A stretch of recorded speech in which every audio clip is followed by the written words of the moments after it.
자,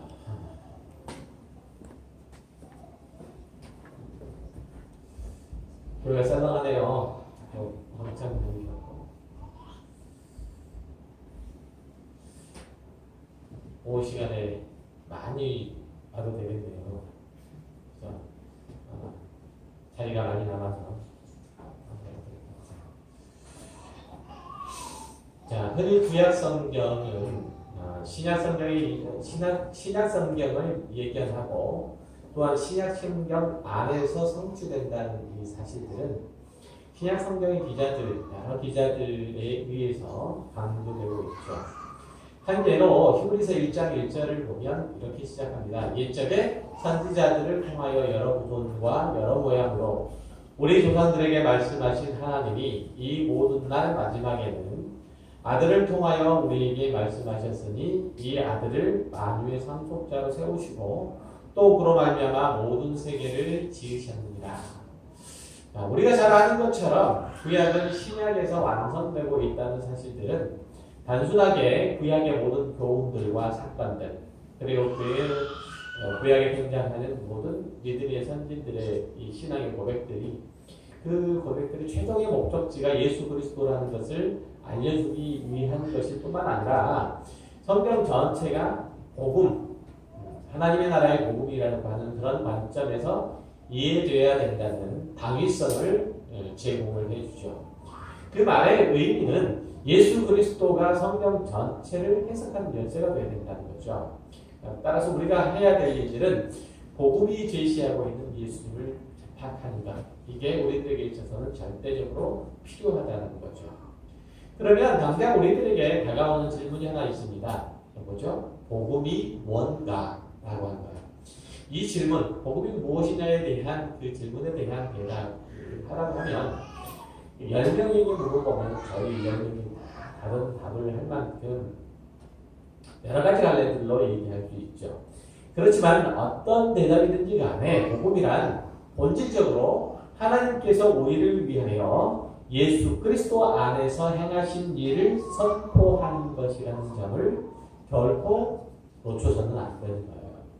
즉 복음이라고 하는 것 말 속에는 반드시 하나님께서 예수 그리스도 안에서 행하신 일들이라는 거예요. 이게 바로 성경 전체를 얘기하는 거죠. 그러니까 성경 전체를 얘기를 할 때 그것을 어떤 이는 복음, 어떤 이는 예수 그리스도라고 그렇게 요약할 수 있다라고 그렇게 얘기하는 것은 방금 복음에 대한 기본적인 정의를 한 부분들과 같이 하는 거죠. 그러니까 복음이라고 하는 것은 결국은 육체로 오신 예수 그리스도에 대한 객관적이고 그리고 역사적인 그런 사실들과 이 사실들에 대하여 하나님께서 주신 해석 이것을 가리켜서 복음이라고 보면 되겠습니다.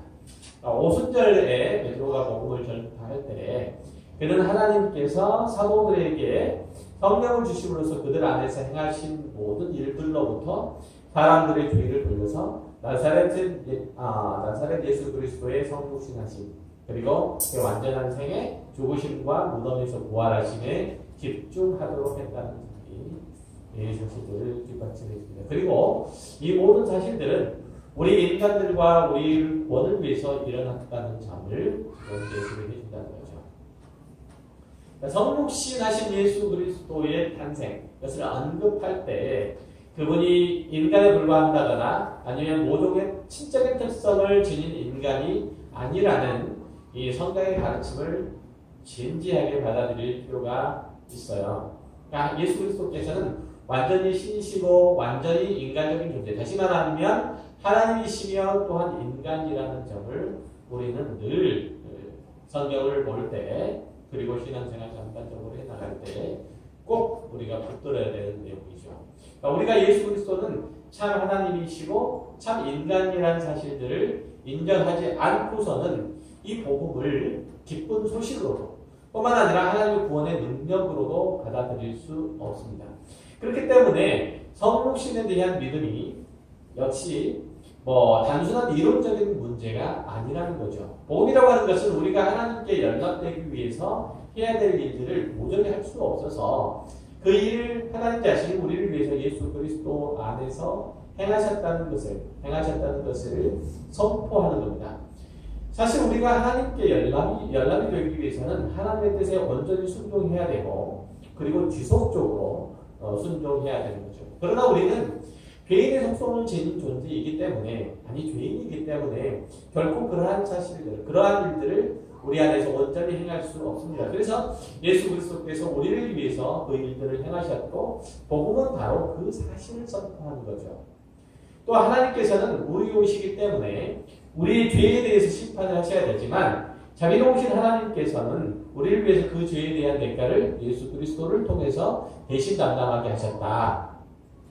그리스도는 그래서 우리를 위하여 하나님의 거룩한 율법대로 완전한 삶을 사셨고 그리스도는 우리를 위하여 죄에 대한 대가들을 대신 완전하게 지불하셨다는 거죠. 이와 같이 우리를 위한 예수 그리스도의 죽으심과 산 이것만이 우리로 하여금 하나님께 대한 연락이 가능하도록 하는 그 근거가 될 수 있다는 겁니다. 오직 하나님이시고 사람이신 예수 그리스도만이 죄 없는 참된 인간의 그 생애들을 사실 수 있었고 또 인간의 죄를 대신 지을 수 있는 대가를 대신 지불할 수 있는 죽음에서 승리해서 살아날 수 있었던 것이 바로 예수 그리스도께서만 하실 수 있는 일이라는 거죠. 이것이 복음의 본질적인 요소로 우리 앞에 모여져 있다는 사실. 복음을 이렇게 쭉 늘어서 표현하면 그렇게 얘기할 수 있다는 거죠. 그런데 이 복음은 종종 제가 말씀드렸던 것처럼 하나님의 나라의 복음이라고 일컬어지기도 해요. 하나님의 나라의 복음. 그러니까 마가는 예수님께서 하나님 나라가 가까웠다라고 그렇게 외침으로써 하나님의 나라의 복음을 전파하셨다고 우리들에게 알려주고 있는 거예요. 따라서 그 복음의 주제는 하나님의 나라하고 결코 떨어질 수 없는 결코 그것을 불러 나눌 수 없는 것이라고 할 수 있는 거죠. 그러니까 그 하나님의 나라의 개념은 그래서 결코 새롭게 창조된 개념이 아니고 때가 찼기 때문에 자연스럽게 온 것뿐이라는 거죠. 더욱이 하나님의 나라라는 말은 비록 그 용어 자체가 구약에서 나오는 용어는 아닐지라도 구약을 우리가 지난 시간까지 쭉 봐왔던 그런 내용들로 볼 때 구약은 이미 하나님의 나라가 현재 이 세상 가운데 현실되는 것들을 표현하는 것들이므로 그것들을 보도한 것들이므로 구약 자체는 결코 이 하나님의 나라를 묘사하는 것들, 하나님의 나라의 일들을 기록하는 것들과 전혀 무관하지 않다는 거죠.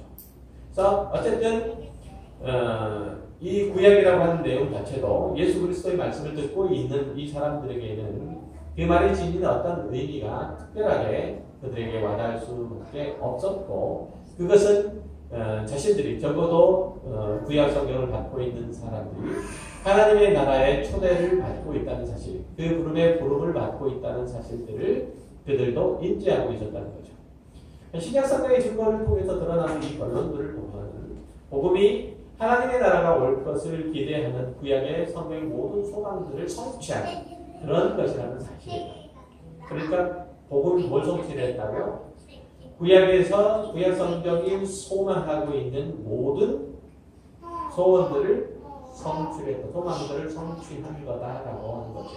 우리는 이미 구약 성경에서 하나님의 나라의 개념들을 살펴봤어요. 그거는 어디서 나타났죠? 에덴 동산과 이스라엘의 역사와 그리고 미래를 예언하는 미래를 소망하는 그 예언들 속에서 이미 나타나 있었죠.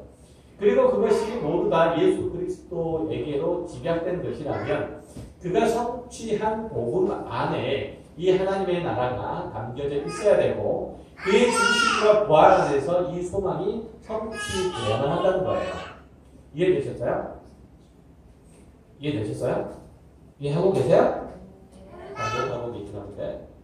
어쨌든 구약에 나타난 것들이 자 보세요. 구약에 나타난 모든 사건들과 그 내러티브하고 그 도원들과 그 모든 것들이 그 신앙의 고백들이 누구에게로? 예수 그리스도에게로 집약되는 것이라면 뿐만 아니라 그것들이 다 하나님의 나라에 관한 것들이라면 현재하는 하나님의 나라에 관한 것들이라면 결국은 예수 그리스도의 삶과 죽음 안에 하나님의 나라가 집약되어 있어야 맞죠? 맞죠?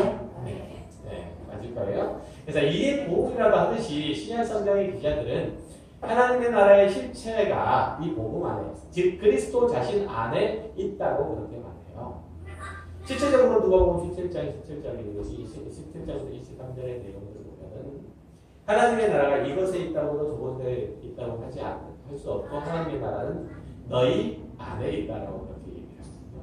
이때 너희 안이라고 할 때 너희라고 불림을 받은 사람들은 서기관과 바리새인들 사이를 얘기하는 건데 그때 그 너희 안이라고 할 때 그 안은 너희 마음속에 라는 그런 의미가 아니고 너희라는 사람들의 범위, 영역 within you예요. 아시겠어요? 그러니까 in you가 아니고 within you. 너희라고 하는 사람의 범위 안에 너희들이 지금 존재하는 그 공간, 그 범위 안에 하나님의 나라가 있다. 그래서 예수님께서는 그 하나님의 나라가 곧 자신임을 얘기를 하고 있습니다. 그래서 이 그리스도는 모든 성경에 대한 해석의 열쇠, 구약은 구약대로, 신약은 신약대로 열쇠해야 되고 또 기준이 되어야만 한다는 이 사실들을 이제 신약의 기자들이 충실하게 지켜내고 있고 또 그것들을 역시 드러내고 있는 거죠. 다시 말해서 구약에 대한 신약의 해석들은 항상 그리스도 중심적이라는 거죠. 이 말은 그리스도의 오심으로 인하여서 하나님의 나라에 관한 구약의 모든 표현들이 복음이 제시하는 바와 같이 복음이 드러내는 바와 같이 그 구체적인 실제로 바뀌었다는 사실을 의미해요. 자, 이제 신약의 언어로 표현된 구약의 하나님의 나라들에 관해서 좀 살펴볼게요. 네, 구체적으로 신약에 나타난 하나님의 나라, 구약에서는 그런 식으로 표현되는데 그러면 신약에서는 또 어떻게 표현되는가? 자, 기억을 더듬어서 구약의 하나님의 나라의 첫 번째 요소가 뭐였었죠? 하나님의 백성, 그렇죠? 하나님의 백성. 에덴에서 하나님의 백성은 누구였었죠? 아담과 그의 아내가 하나님의 백성이었죠. 이스라엘의 역사 속에서 하나님의 백성은 본질적으로 이삭과 야곱으로 이어지는 아브라함의 손. 이 사람들이 하나님의 백성이었고 물론 겉으로 보는 이스라엘이 모든 하나님의 나라의 백성이라고 볼 수는 없지만 하여튼 그렇게 규정 지을 수 있었던 거예요. 그리고 미래를 소망하는 예언들 가운데에서 하나님의 나라의 백성은 누구였었죠? 네? 예언 속에서 하나님의 백성 누구라고 얘기할 수 있죠? 예언 속에서 뭐라고 그랬는데? 누구라고 할 수 있죠? 예언의 소망 속에서 드러나는 하나님의 백성 누구예요? 이스라엘의 신실하게 나눈 자, 그죠? 고르터기라고 표현된, 그죠? 나눈 자. 이들이 이제 하나님의 백성이라고 얘기할 수 있고, 그리고 복음 안에서 하나님의 백성은 누구? 복음 안에서 하나님의 백성은 누구? 예수 그리스도. 그렇죠? 복음 안에서 하나님의 백성은 예수 그리스도. 약간 이제 의아스러울 수 있어요. 복음 안에서 하나님의 백성들이 예수 그리스도의 까닭이 뭡니까? 그러니까 첫 번째로 뭐냐면 예수님은 참 아담으로부터 되기 때문이에요. 아담이 하나님의 백성인 것처럼 참 아담이신 예수 그리스도는 당연히 하나님의 백성인 거죠. 그렇죠? 하나님의 나라이시고요. 그러니까 예수는 아담의 후손으로서 그가 실패한 시험을 이겼다는 점에서 참 이스라엘 혹은 참 하나님의 백성이라고 얘기해 주셨어요. 둘째로 예수님은 아브라함의 후손이기 때문이라는 거죠. 갈라디아서 3장 16절에 보면 이 약속들은 아브라함과 그 자손에게 말씀하신 것인데 여럿을 가리켜 그 자손들을 하지 아니하시고 오직 한 사람을 가리켜 내 자손이라고 하셨으니 곧 그리스도. 고전을 읽었던 내용이죠. 바울은 아브라함의 후손인 이스라엘은 오직 그리스도 안에서야 그 의미를 갖는다는 사실들을 아주 분명하게 확증시켜 준 거죠. 바울이 후손이라고 하는 것들의 단어를 단수명사에 주목하는 것은 아브라함의 그리고 다윗의 언약에 근거하는 거예요. 마태복음의 족보도 사실 이런 사실들에 힘을 주고 있죠. 1장 1절에 뭐라고 했죠? 아브라함과 다윗의 자손 예수 그리스도의 계보라. 이렇게 해서 아브라함과 다윗의 자손이 누구라는 거죠? 예수 그리스도라는 거예요. 다른 누가 아니고 예수 그리스도라는 거예요. 그러니까 아브라함과 다윗의 자손 예수 그리스도의 계보라 이럴 때 아브라함의 자손과 다윗의 자손들 사이에는 누구 이러이러한 사람들이 있는데 그 마지막에 예수 그리스도다 이렇게 얘기한 게 아니고 아브라함과 다윗의 자손이 곧 예수 그리스도라고 얘기를 하는 거예요. 그러니까 언약의 자손, 그 언약의 실체적인 주인공이 예수 그리스도라고 설명하고 있는 거예요. 마태복음 1장에서. 세 번째는 뭐냐면 예수 그리스도는 참 이스라엘이라는 점이죠. 이건 두 번째 요소에서 발전된 거죠. 왜냐하면 이스라엘은 아브라함의 후손이기 때문이라는 거죠. 마태는 출애굽에 대한 모세의 언급들을 이제 하면서 헤롯이 죽은 이후에 예수님과 마리아의 귀환을 이제 적용을 하죠. 애굽에서 내 아들을 불렀다라고 그렇게 얘기해요. 그러니까 예수님께서 지금 헤롯의 그 박해를 피해 가지고 애굽으로 피신을 하잖아요. 피신을 했다가 돌아올 때 하나님께서 그를 다시 부르세요. 그냥 다시 부르세요. 그래가지고 유대 땅으로 다시 올라오도록 한다는 거죠. 이걸 애굽에서 내 아들을 불렀다라고 얘기를 하고 있는 거예요. 애굽에서 내 아들을 부른 것은 마치 이스라엘 백성들을 애굽의 바로 손에서 해방시켜서 가나안 땅으로 인도하시는 하나님의 백성들을 가나안 땅으로 인도하신 것처럼, 그죠? 팔레스타인을 인도하신 것처럼 출애굽한 그 예수 그리스도의 애굽에 있는 예수 그리스도를 다시금 가나안 땅으로 불러내십니다. 그러니까 매치가 딱 되죠. 애굽에서 이스라엘 백성들을 가나안 땅으로, 애굽에서 예수 그리스도를 가나안 땅으로, 애굽에서 하나님의 백성을 가나안 땅으로, 애굽에서 하나님의 백성이 예수 그리스도를 가나안 땅으로. 같은 얘기예요. 이해되셨죠? 자, 이제 그런 걸 얘기를 하는 거고요. 뿐만 아니라 이제 예수님께서 광야에서 시험을 받으시는 사건들도 모두 이스라엘 백성들이 시내 산에서 시험을 받은 것들을 묘사하고 있다는 거죠. 이게 이제 신명기 19분에서 충분히 인용되고 있는 거죠. 이러한 이제 인용이 시사하고 있는 바, 이스라엘들이 시험을 받아서 실패했다는 바로 그 지점에서 참 이스라엘의 예수 그리스도께서는 승리하셨다라고 그렇게 얘기합니다. 네 번째로는 예수님이 다윗의 아들이라는 거죠. 하나님께서 아브라함의 후손에게 하신 이 약속들은 너희가 내 말을 잘 듣고 내 언약을 지키면 너희는 모든 민족 중에서 내 소유가 되겠고 너희가 내게 대하여 제사장 나라가 되고 거룩한 백성이 되리라. 이런 얘기로 요약될 수 있죠. 그리고 사무엘하 7장에서도 보면 다윗의 자손에게 개인적인 표현 형태로 주어진 이 언약 가운데서도 이렇게 얘기를 하잖아요. 나는 그의 아비가 되고 그는 내 아들이 됩니다. 이런 말들로 보면 이제 왕이신 하나님과 그의 백성들 가운데 결속력들을 표현하는 것들이고, 다시 말해서 왕은 전체 백성들이 하나로 구체화된 존재이고 동시에 그들의 대표자로 존재한다는 점이에요.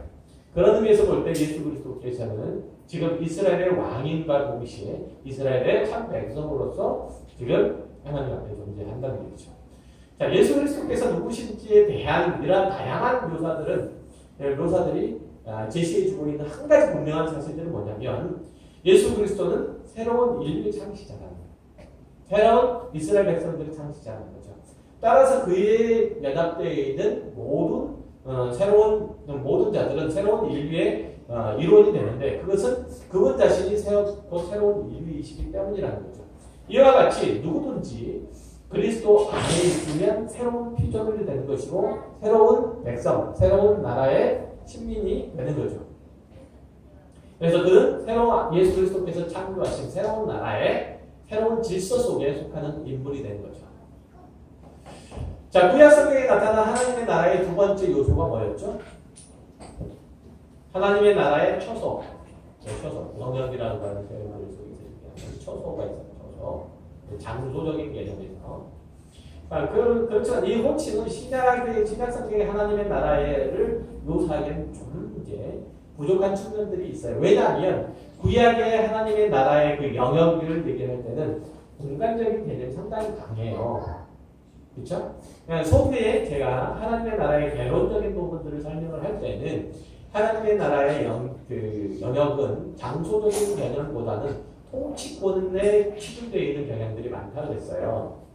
기억을 하실지는 모르겠지만 아마 못하실 거예요. 하지만 통치권에 치중되어 있는데 구약에 나타나 있는 구약에 현재화되어 있는 이 하나님의 나라는 통치권이라는 것들보다는 장소에 좀 치중되어 있는 개념이에요. 그렇지만 신약에 와서는 장소적인 이 개념보다는 역시 이제 처음에 서술했던 것처럼 통치권에 많은 비중이 들어가 있죠. 그러니까 신약은 공간보다는 통치 영역에 가깝다는 거죠. 그러니까 처음 하나님의 나라의 장소는 어디였었죠? 하나님의 나라, 구약에서 하나님의 나라의 장소는 에덴이었죠. 그 다음에는 가나안 땅이었죠. 이 모든 장소들은 피조적 땅의 일부분이었기 때문에 비록 한 장소는 인간의 타락 이전의 시기 전일 것이고 다른 한 장소는 타락 이후의 것이기는 하지만 둘 사이의 연속성은 분명하게 있는 거예요. 그렇죠?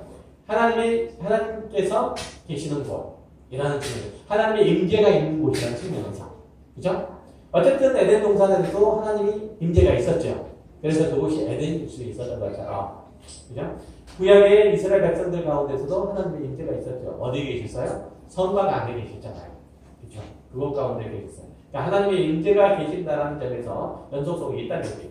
그리고 이제 후리 선지자가 활동했던 이 시기에서도 역시 마찬가지로 가나안 땅을 영원하게 변화시키는 것. 그러니까 이스라엘 백성들이 포로로 끌려갔다가 다시 되돌아왔을 때 그때도 이 하나님의 나라로 역시 마찬가지로 장소적인 그런 곳이 되는 거예요. 그러니까 하나님께서 그곳을 다시 새롭게 하는, 하나님께서 그 땅을 50년 동안 안식을 시키신 다음에 새롭게 변화시키고 영원롭게 한 땅. 이것이 바로 이스라엘 백성들이 다시금 돌아온 이 땅인 거예요. 자, 구약 성경에서 이렇게 구원이라고 하는 것들은 하나님의 백성들이 하나님과의 관계를 회복하고 그리고 이러한 회복된 관계에 가장 알맞는 환경 속에 들어가는 것을 포함하고 있어요. 그러니까 어떤 환경 속에 어떤 장소 가운데 들어가는 것.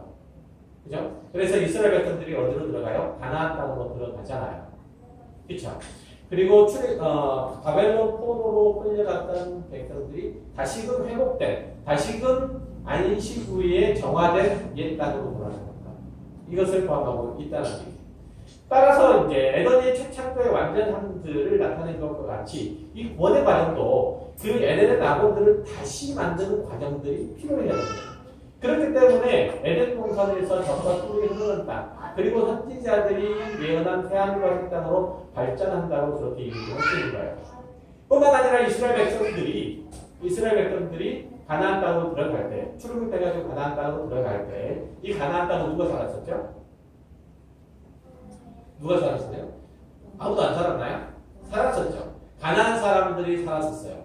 그런데 이 가나안 사람들이 사는 이 땅에 이스라엘 백성들이 들어가서 이 땅을 어떻게 하나요? 이 땅에 거주민들 몰아내요. 그죠? 전쟁을 해가지고 정복해서 몰아내요. 이 전쟁을 뭐라고 했죠? 헤렘. 그렇죠. 헤렘은 뭐예요? 성전이라고 해서 우리가 성전이라 할 때 그 성전이 아니고 성스러운 전쟁이에요. 그렇죠? 성전이. 그러니까 이 헤렘을 취해가지고 뭐라는 거예요? 이 땅을 정화하는 작업을 하는 거예요. 가나안 땅을. 그죠? 그래서 하나님이 거하실 만한 그런 곳을 만드시는 거예요. 그런 작업들을 계속적으로 해왔다는 것이죠. 그러니까 이런 것들은 신약 성경에서도 여전히 발전되어 나타나요. 예수님께서는 자신의 나라가 이곳에 이 세상에 속하지 아니었다는 것을 분명히 밝히지만 동시에 그 나라가 땅에 속한 것처럼 묘사하는 구약의 구절들을 이용해서 그 연관성도 이어가요. 베드로 같은 경우에는 이사야의 새 하늘과 새 땅에 대한 언급을 하면서 말할 때 그건 현재의 질서 세계를 다 지나가서 현재의 모든 것들과 완전히 단절된 그런 세계를 의미한다고 그렇게 얘기를 해요. 그렇지만 그 세계조차도 역시 마찬가지로 완전하게 완전한 의미에서 구별된 것은 아니에요. 베드로후서 1장 3장 10절을 보세요. 보면 이렇게 얘기해요. 그러나 주의 날이 도둑같이 오리니 그날에는 하늘이 큰 소리로 떠나가고 물질이 뜨거운 불에 풀어지고 땅과 그 중에 있는 모든 일이 드러나리로다. 이 모든 것이 이렇게 풀어지리니 너희가 어떠한 사람이 되어야 마땅하냐. 거룩한 행실과 경건함으로 하나님의 날이 임하기를 바라보고 간절히 사모하라. 그날에는 하늘이 불에 타서 풀어지고 물질이 뜨거운 불에 넣어지리라. 우리는 그의 약속대로 우리가 있는 곳은 새 하늘과 새 땅을 바라본다. 이렇게 얘기하잖아요. 그러니까 지금 하나님의 나라가 영원한 하나님의 나라가 펼쳐지는데 펼쳐지기 전에 역시 뭘 하는 거죠? 거룩한 땅으로 정화되는 그 과정을 겪어야 합니다. 뭘 함으로써 지금 불에 타서 풀어지고 물질이 뜨거운 불에 녹아지는 이런 과정들을 통해서 그렇죠? 근데 이거는 완전히 지금의 세상과는 단절된 어떤 거예요. 그렇지만 그 연관성 자체가 전혀 먼 상태가 아니고 여전히 그 땅이 어떤 땅이냐면 새 하늘과 새 땅이라고 하는 여전한 연관성들도 가지고 있어요. 이해되시죠? 연관성과 그 단절성에 대해서 그렇다는 거죠. 그래서 이제 어쨌든 구약 성경은 이 하나님의 나라의 땅으로서 하나님의 나라의 땅으로서 이스라엘보다는 하나님의 땅의 중심지인 예루살렘에 초점을 두고 있어요. 구약 성경의 경우에는. 그래서 이스라엘이라는 그 의미 자체를 발달시켜요. 그래서 선지자들은 자주 예루살렘의 회복을 하나님의 나라의 실현으로 묘사를 하고 있습니다.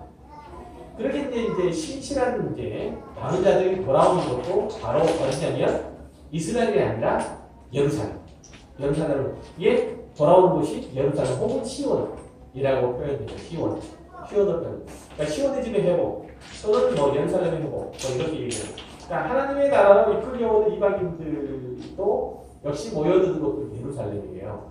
그러니까 신약 성경에 등장하는 성령이 강림하고 그리고 하나님의 나라의 그 복음들이 널리 증거됨으로 전 세계 곳곳에서 예루살렘을 향하여 들어오는 무리들이 있어요. 복음을 듣고 그렇죠? 듣고 들어오는 무리들이 있어요. 바로 그것을 묘사하고 있는 거예요. 이해되시죠? 이처럼 이스라엘의 소망은 그 나라가 예루살렘의 회복으로 돌아오는 것이었다면 이제 히브리서는 그 예루살렘이 유대인이 그리스도를 믿음으로써 시온에 이르게 된다는 사실들을 알려주는 거예요. 뭐라고 얘기하냐면 그러나 너희가 이런 곳은 시온 산과 살아계신 하나님의 도성인 하늘의 예루살렘과 천만 천사들의 하늘에 기록된 장자들의 모임과 교회와 만민의 심판자이신 하나님과 및 온전하게 된 의인의 영들과 새 언약의 중보자이신 예수와 및 아벨의 피보다 더 나은 것을 말하는 뿌린핀이라. 이 구절에서도 보면 예루살렘이라고 하는 것은 하나님 오른편에 계신 예수 그리스도께서 지금 통치하시는 곳. 그죠? 뿐만 아니라 우리가 복음을 믿음으로써 이르는 곳을 얘기를 하고 있는 거예요. 다시 말하면 하나님께서 지금 이 땅이 됐든지 아니면은 새 하늘과 새 땅이 됐든지 어떤 개념의 표현이 됐든지 간에 하나님의 나라의 장소 그 곳은 예수 그리스도로 말미암아서 예수 그리스도의 통치권이 온전히 회복되는 곳으로서의 예루살렘이고 시온인 거예요. 그런 의미에서 이제 마지막 때에 보여질 그 새 하늘과 새 땅도 의미가 있는 거죠. 그러니까 하나님의 나라의 장소를 나타내는 데 있어서 이제 그 하나님의 임재 혹은 예수 그리스도의 통치 이건 대단히 중요하죠. 그렇게 볼 때에 하나님의 나라의 장소를 나타낼 때 중요한 또 다른 요소가 뭐냐면 아까 얘기했던 것처럼 성전이에요. 성전은 중요할 수밖에 없었던 것은 중요할 수밖에 없었던 것은 그 백성들 가운데 하나님의 임재가 있는 곳이 성전이었기 때문이죠. 이 성전은 단순하게 백성들의 거주제가 아니고 하나님과 사람 사이의 관계를 유지하기 위해서 설정된 장소라는 사실들을 인증을 해줘요. 그러니까 성전을 통해서 하나님께서는 백성들과 만나죠. 물론 백성들과 직접 만나지는 않지만 백성들 대제사장들과 함께 만남으로써 백성들과 그 관계를 유지하실 뿐만 아니라 백성들에게 말씀하시고 가르치시는 그런 곳으로 성전은 활용되고 있다는 점에서 이 성전은 하나님의 나라가 되는 거죠. 하나님의 거주하시는 곳이 되는 거죠. 이처럼 성전은 하나님의 존립, 하나님의 나라의 존립, 하나님의 나라의 존립을 하는 데 있어서 필요 불가결한 그런 장소이고 동시에 그래서 하나님의 나라와 동일시 될 수 있어요. 아시겠어요? 성전은 하나님의 나라와 동일시 될 수 있어요. 왜죠? 성전이 어떤 곳이라고? 어떤 곳이기 때문에 하나님과 그의 백성들이 만나는 것. 하나님께서 그의 백성들을 통치하시고 가르치시고 그리고 호육하시는 곳. 그죠? 그리고 하나님께서 그의 백성들에게 복을 주시는 곳. 그죠? 사죄의 은총을 허락하시는 곳. 이거 성전이잖아요. 그러니까 이스라엘 백성들에게 있어서 하나님의 나라의 백성들에게 있어서 이 성전은 필수 불가결한 그러한 하나님의 나라의 존립에 있어서 필수 불가결한 장소이고 또 이곳은 하나님의 나라라고 얘기할 수 있는 거죠. 신약 성경에서 사용되는 성전이라고 하는 주제 이거는 구약과 우리가 신약을 연관시켜서 이해함에 있어서 매우 중요하죠. 한 가지 명백한 점은 신약 성경에서는 이미 새로운 성전이 존재한다는 거예요. 그렇죠? 새로운 성전이 존재한다는 점과 그리고 이 성전이 바로 누구라? 예수 그리스도였어요. 요한이 그렇게 얘기하잖아요. 성육신을 그렇게 묘사하잖아요. 요한복음 1장 14절에서 보면 말씀이 육신이 되어 우리 가운데 거하심에 우리가 그의 영광을 보니 아버지의 독생자의 영광이요 은혜와 진리가 충만하다. 여기에 나타나는 우리 가운데 거한다는 이 표현들은 우리 가운데 거한다니까 우리 하나님의 나라의 백성 가운데 거한다라는 그런 의미로 이해할 수 있지만 헬라 직역을 보면은 무슨 뜻이냐면 우리 가운데 장막을 쳤다는 뜻이에요. 그러니까 뭘 쳤다는 거예요? 하나님의 성막을 우리 가운데 쳤다는 거예요. 이해되시죠? 그러니까 말씀이 육신이 되어서 우리 가운데 장막을 치매 우리가 그의 영광을 보니 이러시는 거예요. 말씀이 누구예요? 예수 그리스도시잖아요. 그죠? 말씀이 예수 그리스도. 말씀이 우리 가운데 장막을 쳤다. 즉 다시 말해서 말씀이 곧 성전이 되셨다라는 뜻이에요. 자, 그러면 왜 예수 그리스도께서 성전일까요? 그가 우리 가운데 거하는 하나님이기 때문에 그래요. 그죠? 당연히 그렇죠. 그가 우리 가운데 거하시는 하나님이시기 때문에 그래요. 그러니까 장소를 나타내는 이런 표현들, 동산이나 땅이나 예루살렘이나 성전 이런 것들은 모두 다 복음 안에서 의도된 의미 자체가 성취가 된 거죠. 그러니까 신약에서는 하나님의 나라의 장소들은 예수 그리스도 자신이기 때문에 그래요. 그러니까 이 모든 것들은 에덴이 됐든지 뭐 땅이 됐든지 뭐 가나안 땅이 됐든지 예루살렘이 됐든지 성전이 됐든지 이 모든 것들은 결국은 누구에게로? 예수 그리스도에게로 집약되어 나타나는 거예요.